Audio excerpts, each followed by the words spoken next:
Hello guys, ako nga pala si Mark J. Santos and ito na nga ang kwento. So, of course, lagi tayong bumibili ng mga pagkain or ng mga inumin na hindi natin kailangan. Huy, hindi! Ayan, ganyan natin. Para magandang kono ka yan, kono ka. Hindi, ayan. So, bumili nga tayo nitong kopi ko. Ayan, may nakita tayong kopi ko. Winter Blend. Ayan. Kopi ko Blanca Winter Blend with big chewy mallows nga daw, ayun. So, yung chewy mallows medyo parang kinuha nila 'to sa sa may yung drink na nalimutan ko yung pangalan nung inumin na yun, eh. May inumin na chocolate na galing sa ibang Swiss Miss, ayun. Parang gano'n, nauso sa kanila yung may mga mallows-mallows. Ta's itong Kope ko Blend, nagkaroon na rin ng mallows, pero sabi nila with big chewy mallows nga daw. So, titignan natin kung chewy ba talaga yung mallows nila. And, winter blend. Kaya binili ko 'to, to be honest lang. Ayan, tignan. Nakikita niyo ba? Nakikita niyo? Nakikita niyo? Ayan, nakikita niyo? Ito. Ta ta ta ta ta ta ta. Ayan. Ayan, siyempre nakikita niyo. May camera 'to, eh. May mata kayo, eh. Pero yun na nga. Ayan, so nabudol ako nitong winter na term. Ayan, kasi mahilig ako sa mga winter melon, ganyan-ganyan. So, na-curious ako, medyo kahawig ba 'to ng parang winter melon kaya winter blend? Hindi ko sure kung bakit winter. Meron bang explanation dito? Wala naman nakalagay. So, coffee ko baka naman, baka mamaya ang kalasa din 'to nung mga ordinary niyong kwan. So, siyempre naghanda na rin tayo ng konting tubig. There, lalagyan lang natin siya ng mainit na tubig. So, buksan na wait lang, packaging niya, actually makukuha talaga attention mo nitong packaging nila. Maganda yung kwan nila ta's may nakalagay pa, arte ng coffee ko may limited edition pang nakalagay, nakita niyo? There, limited edition daw. So, siyempre bilang limited tignan natin kung kalimi-limited ba talaga 'to o baka kaya limited kasi dapat ma-dispatch-yan na agad, hindi. Ayan, so aray ko, lagyan muna natin ng mainit na tubig yung ating kwan. So, kokontian lang natin para malasahan natin. Plastic kasi 'to, eh, that's why ang ginawa ko konting malamig, konting mainit. So, salas sa lamig, salas sa ano daw? Ayan, lagyan na natin dun. Oh, 'di ba hindi na kwan yung so medyo mainit na siya, puwede na siya. For this coffee ko, Blanca. So, buksan na natin. Guys, kakalaruhin ko lang, sa mga bibili nito, kapag kinapa mo siya, malalaman mo na na magka-separate yung mallows niya at saka yung mismong, anong tawag dito, mismong powder niya, which is madugas. Uy, ang duga. Hindi, to be honest, ang duga nga. Puwede niyo may isama dito, ang dami pa ng space, oh. Ilagay niyo na lang dito 'to ta's maging parang twin pack na talaga. Hindi siya talaga twin pack. Parang ano lang siya, pinaghiwalay lang para mas mukhang marami, mukhang malaki, gano'n. Pero para sa akin, parang hindi rin gano'n ka-ano, parang hindi gano'n ka parang parang pakiramdam ko dinadaya niyo kami. Ayan, buksan na natin. Amoy muna natin, amoy. Hmm, in fairness hindi tipikal na kopi ko yung amoy, Hindi tipikal na kopi ko. So, lagay na natin. Oh, medyo madami powder niya. Tingnan niyo, there. Medyo madami powder niya. Pero tingnan natin, siyempre kung minsan daya-daya din 'yan, eh. So, ayan. So, nilagay na natin yung powder dito. Tapos bubuksan na natin yung pandaya nila na isa na akala mo ang dami mong maiinom, pero akala mo dalawa yung maiinom mo, pero hindi. Ayan, bukas na. So, buksan natin 'to. Bilangin muna natin kung ilan yung mallows na nilagay nila. Ayun lang yung mallows, oh, 'di ba? Ang konti. Ang konti. 1, 2, 3, 4, 5, 6, 6 lang. 6 lang yung mallows na oh my gosh, na maliliit. There, ito yung isang mallow. Yung pagiging squishy niya, 'di ba mahilig nga ako sa mallows, hindi siya squishy, guys. I mean malambot din siya pero ano mo siya, alam mo yung parang rubber? Yung rubber na parang gano'n siya, parang parang lumalaban ay, oh my God, ang bigat wow, hala. Ayan, medyo malaki naman 'to ng konti, pero tikman natin. Hmm, hmm,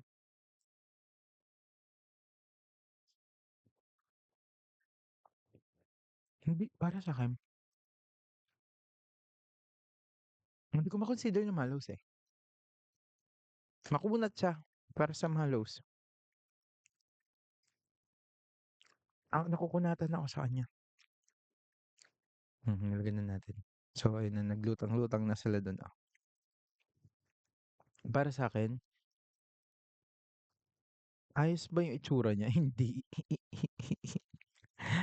Hindi siya nakadagdag sa ano, ayun, oh, hindi siya nakadagdag sa mukhang masarap, walang gano'n.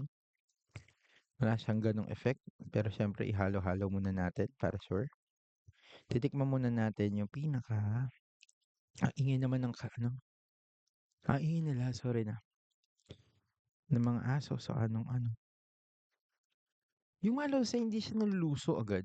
Para sa akin yung Malaws niya, hmm, siguro kung gusto mo may mga lumulutang-lutang lang na mga Malaws na ganito, bili ka na lang nung tunay na Malaws talaga.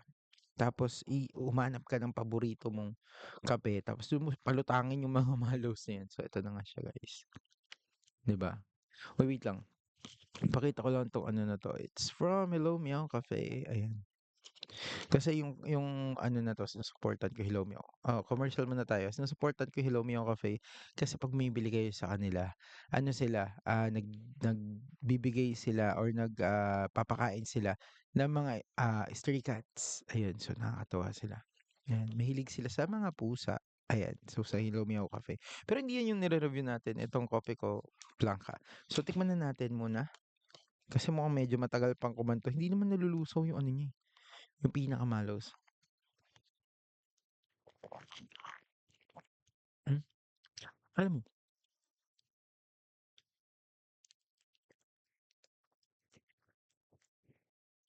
masarap din actually masarap naman kasi talaga yung kape ng Kope ko Blanca, 'di ba, okey siya. Like parang hindi siya ano, hindi siya yung hindi, yung mapakla tuloy. Hindi siya ano, yung lasa parang wala ka na halos iniinom or masyadong matabang, ayun tama yung tamang term, masyadong matabang. Hindi siya matabang yung lasa niya, which is good talaga sa kanya. Medyo kalasa niya yung ordinary Kope ko Blanca pero more on ano siya, mas mas light ng konti yung lasa. Ayun, parang gano'n lang din. So, para sa'kin ayan, tikman muna natin yung mallows bago natin i-judge, ayan. So, kape with mallows o yun lang, hanap tayong maliit, yung maliit. Hala, ayaw magpakuha ng maliit, pinoprotektahan ka ba ng malalaki? Hindi. Ayan, with mallows. Hmm,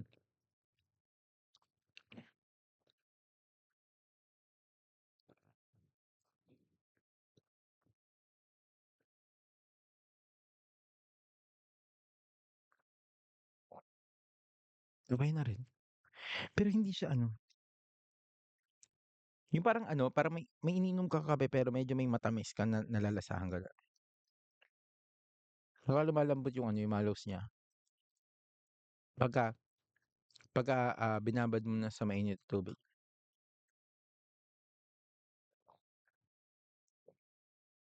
Hmm. Puwede na rin added ano, pero hindi siya yung parang, "Uy, wow, ang sarap naman parang may mallows," ganyan, ganyan, hindi. Hindi siya gano'n. Hindi ka ma-a-amaze, hindi ka ano, para sa'kin, para yung mabili ko, kape tapos marshmallow yung kabila, parang hindi worth it. Sorry kung Coffee ko Blanca. Well, limited edition niyo lang naman 'to. Para sa'kin, kung gusto mo ng may mallows, bumili ka na lang ng mallow bombs tapos palutangin mo sa mga kape mo, much better. Kasi bumili ka nito, kasi hindi ko siya nakikitang ano, eh, parang parang nasasayangan ako sa pera na pinambili ko. Hmm. Pero siguro ang market nito yung mga taong alam mo yun, yung mga taong pagkagising walang laman yung tiyan, kailangan kahit papaano may laman naman yung tiyan. Good yung may mallows at least 'di ba may mallows ka na sa, tiyan mo habang umiinom ka ng kape. Rekta na yun kumbaga meron na magiging laman yung tiyan mo at the same time meron ka pang nainom, parang gano'n. Pero para sa akin, kung regular lang naman at bibili ka rin ng, kape at gusto mo lang din namang uminom ng kape, puwedeng yung ano na, yung ordinary na lang bilhin mo, dalawa pa yun, gano'n. Puwede mo siyang, um, puwede ka magtimpla ng dalawa. Pero ito, hindi ko marekomenda kasi guys, hindi siya ano, hindi siya parang ma-amaze ka, ma-amazing, hindi hindi ka gano'n. So, ibig sabihin hindi ko talaga siya marerekomenda. Siguro 1 to 10 sa pagiging, creative, innovative, mga innovative ano daw, hindi para sa pagiging yung kakaiba naman. Para sa akin meron silang mga hanggang 8 out of 10, ayan. And yung lasa niya same lang din naman siya sa iba. So, mga ano ano lang din 'to, mga 8 gano'n. 8 yung lasa, pero yung, worth it ba, para sa akin nasa ano lang 'to, nasa 6 or 5 gano'n. Hindi siya worth it para sa akin, nakukulangan ako. Gusto ko dalawang kape yung dalawang, sachet ng kape yung maiinom ko, hindi isang sachet lang. So, kung mahilig ka sa kape medyo mabibitin ka rin talaga dito lalo na kung nakakadalawa, tatlong, kape ka per day. Pero kung isang kape ka lang naman per day siguro puwede na rin siguro sa'yo 'to, okey na 'to.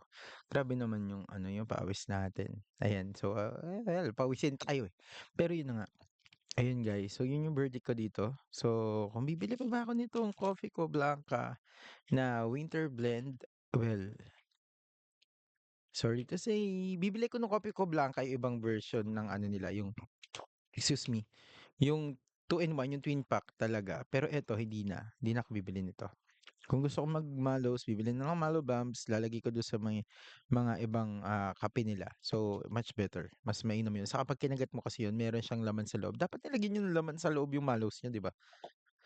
At least man ang 'pag kinain namin, for example, 'pag kagat mong gano'n meron kunyari siyang ube, ube hindi, chocolate, ganyan, 'di ba? May mga, milk, may gatas sa loob, yung parang pastillas type, gano'n. Sana may pa-gano'n kayo para mas sulit. Pero kung ganyan lang na parang mallows na ano lang talaga yung kakainin mo tapos hindi pa siya yung talagang pinaka-texture ng mallows, yung pinakalasa talaga ng mallows, hindi siya gano'n-gano'n. So, medyo madi-disappoint ka ng very light, ayan. Pero okey na rin, good na rin 'yan. Hindi naman masama yung lasa. So, ayun, yun lang. Maraming salamat guys, hanggang dito lang. So, kung mag-comment, mag-like, and mag-subscribe ka na and sorry kay coffee ko and i-hit mo na yung notification bell at saka share mo na rin 'to sa mga kamag-anak mo, sa mga kaibigan mo para naman maraming manood. Huy! Oh, real talk lang, bakit? Hindi! Pero yun na nga, salamat. God bless, ingat po kayo palagi and see you again sa mga next review natin next time. Thank you and bye-bye.